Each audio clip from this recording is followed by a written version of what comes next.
जी हाँ, नमस्कार। स्वागत है आपका अपनी YouTube channel state knowledge TV Hindi में। जी हाँ, हरियाणा सरकार की तरफ से आज 7 नवंबर शाम या रात को 5 बड़ी अपडेट आई हैं। 5 बड़ी घोषणाएं की गई हैं। जान लेते हैं इनके बारे में संपूर्ण जानकारी। आगे भी आप हरियाणा सरकार की हर घोषणा, फैसले, नियम, निर्देश, आदेश, योजना, सूचना और निर्णय की जानकारी रोजाना जानना चाहते हैं या हरियाणा के हर डिपार्टमेंट, विभाग, बोर्ड, कॉरपोरेशन, निगम की हर लेटेस्ट अपडेट सबसे पहले जानने के लिए स्टेट नॉलेज टीवी हिंदी को सब्सक्राइब जरूर कर लीजिएगा। जी हाँ, सबसे पहली और बड़ी अपडेट आई है सरकार की तरफ से। पिछले दिनों एससी श्रेणी में हरियाणा सरकार ने वर्गीकरण किया था और इन 36 जातियों को अलग से आरक्षण देकर हरियाणा सरकार ने एससी श्रेणी में वर्गीकरण किया था। तो इन सभी को एससी श्रेणी से हटाकर डीएससी श्रेणी में रखा गया था और इनको 10% आरक्षण दे दिया गया था। अब इनको जिनको 10% आरक्षण दिया गया था एससी श्रेणी में वर्गीकरण करने के बाद उन सभी के जो सर्टिफिकेट हैं वो बनने शुरू हो गए हैं। आपका पहले एससी का सर्टिफिकेट था क्योंकि उसमें कोई भी वर्गीकरण, कोई भी अलग से आरक्षण नहीं दिया गया था। तो अब अलग से डिप्राइव्ड शेड्यूल कास्ट बनाकर जो डीएससी है वो श्रेणी बना दी गई है एससी की अलग से। जिस प्रकार जर्नल की ईडब्ल्यूएस है उसी प्रकार एससी की डीएससी एक अलग से उप श्रेणी बना दी गई है वर्गीकरण करके आधा यानी 10% आरक्षण देकर। तो ये सभी जो 36 जातियां हैं ये अपना डीएससी सर्टिफिकेट बनवा सकते हैं। अलग से जो सर्टिफिकेट हैं डीएससी के वो बनने शुरू हो गए हैं।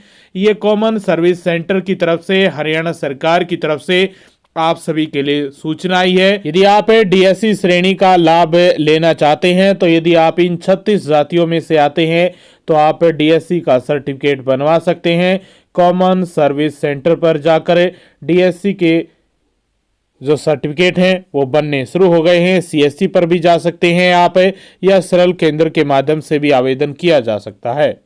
तो पहली बड़ी सूचना आई थी आप सभी के लिए इन 36 जातियों के लिए। जी हाँ, इसके साथ हरियाणा के शिक्षा मंत्री महिपाल ढांडा की तरफ से बड़ा बयान जारी किया गया है। हरियाणा में ट्रांसफर को लेकर, स्कूलों में हर वर्ग के ट्रांसफर को लेकर, चाहे आप कलरक लगे हो या किसी भी श्रेणी में लगे हो, टीचर हो, जो आप किसी भी श्रेणी किसी भी वर्ग में लगे हों, आप स्कूलों में काम करते हैं, एजुकेशन डिपार्टमेंट के तहत काम करते हैं, तो हरियाणा में एजुकेशन डिपार्टमेंट के तहत सभी वर्गों की ट्रांसफ़र हर साल जून जुलाई में ही पूरी कर ली जाएगी। ये बड़ा ऐलान किया गया है कि जून और जुलाई महीने में आपका ट्रांसफ़र की जो भी पूरी प्रक्रिया है वो कर ली जाएगी सरकार के द्वारा, ताकि पढ़ाई प्रभावित न हो। ये जानकारी दी गई है हरियाणा के शिक्षा मंत्री महिपाल ढांडा की तरफ से। ये बड़ा ऐलान किया गया है, ये बड़ी घोषणा की गई है और ये दूसरी बड़ी अपडेट आई थी सरकार की तरफ से आप सभी के लिए। तीसरी बड़ी अपडेट आई है आप सभी के लिए बिजली मंत्री अनिल विज की तरफ से। अनिल विज ने अधिकारियों को निर्देश देते हुए कहा है कि ट्रांसफार्मर खराब होने पर विभाग ग्रामीण क्षेत्रों में 2 घंटे और शहरी क्षेत्रों में 1 घंटे में बिजली आपूर्ति सुनिश्चित करने के निर्देश दिए हैं। साथ ही बिजली लाइन पर काम करने वाले कर्मचारियों को सेफ्टी किट उपलब्ध करवाने के भी निर्देश जारी किए हैं। इसके साथ ऊर्जा मंत्री ने अधिकारियों को ये भी निर्देश दिए हैं कि बिजली की चोरी को रोकने के लिए उचित कदम उठाए जाए। यदि बिजली चोरी करता कोई उपभोक्ता पकड़ा जाता है तो उसके खिलाफ सख्त कार्रवाई की जाए।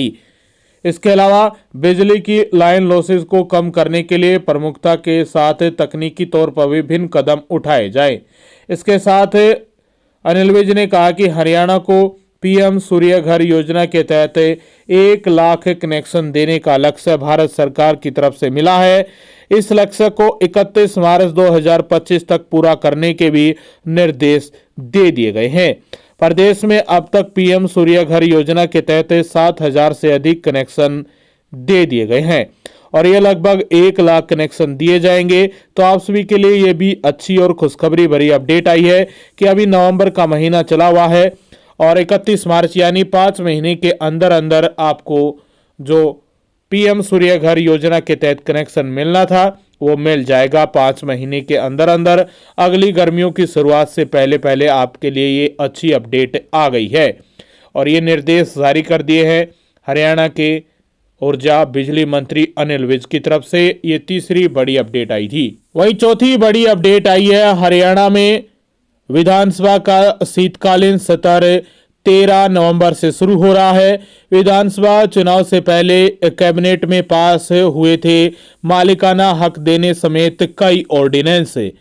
हरियाणा कौशल रोजगार निगम HKRN और पिछड़ा वर्ग बी को पंचायती राज में आरक्षण समेत 3 बिल विधानसभा स्तर में पेश होंगे। विधानसभा चुनाव से पहले लाए गए ऑर्डिनेंस को अब राज्य सरकार 13 नवंबर से शुरू होने वाले विधानसभा स्तर में पेश करेगी। सदन में पास होने के बाद राज्यपाल की मंजूरी से लागू हो जाएंगे।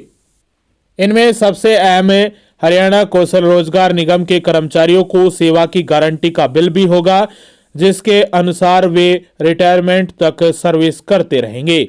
पंचायती राज विभाग में पिछड़ा वर्ग बी को आरक्षण का बिल भी सदन में लाया जाएगा, जिसमें हर खंड में सरपंचों के 5% पद पिछड़ा वर्ग बी को आरक्षित होंगे।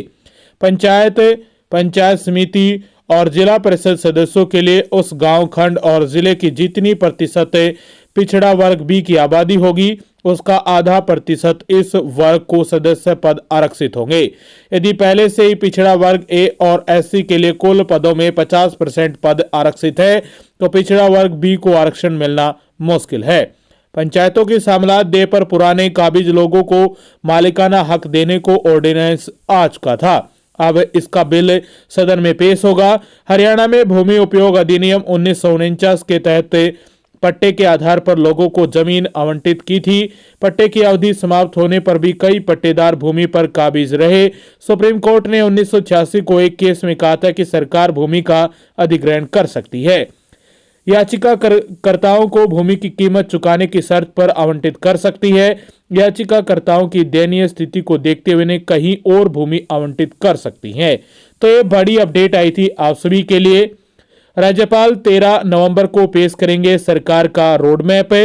वहीं 14 नवंबर को सदन में अनुपूरक अनुमान पेश होंगे, विधायी कार्य होंगे और 15 से 17 नवंबर तक अवकाश रहेगा। 18 नवंबर को सुबह 11 बजे फिर से सदन की कार्रवाई शुरू होगी।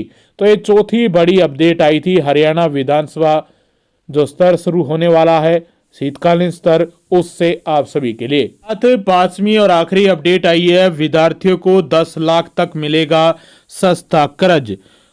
लोन देने को लेकर अपडेट है। पीएम विद्या लक्ष्मी योजना कैबिनेट ने मंजूरी दे दी है। 7.5 लाख तक के कर्ज पर 75% क्रेडिट गारंटी भी मिलेगी।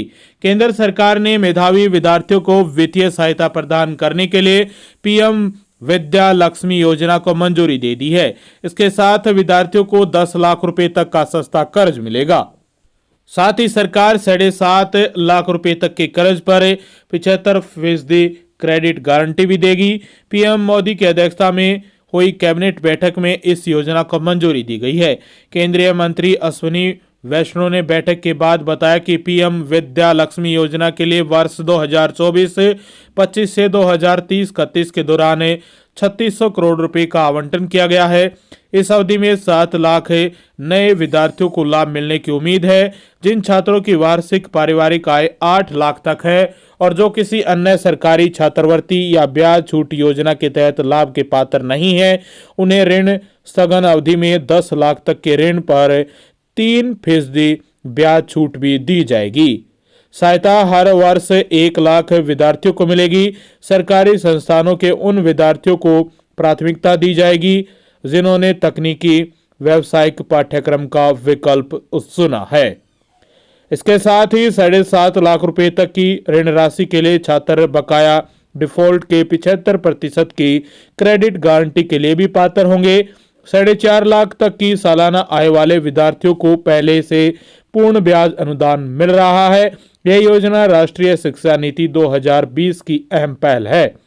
इसमें सिफारिश की गई है कि सार्वजनिक और निजी दोनों उच्च शिक्षा संस्थानों में मेधावी विद्यार्थियों को वित्तीय मदद मुहैया कराई जानी चाहिए।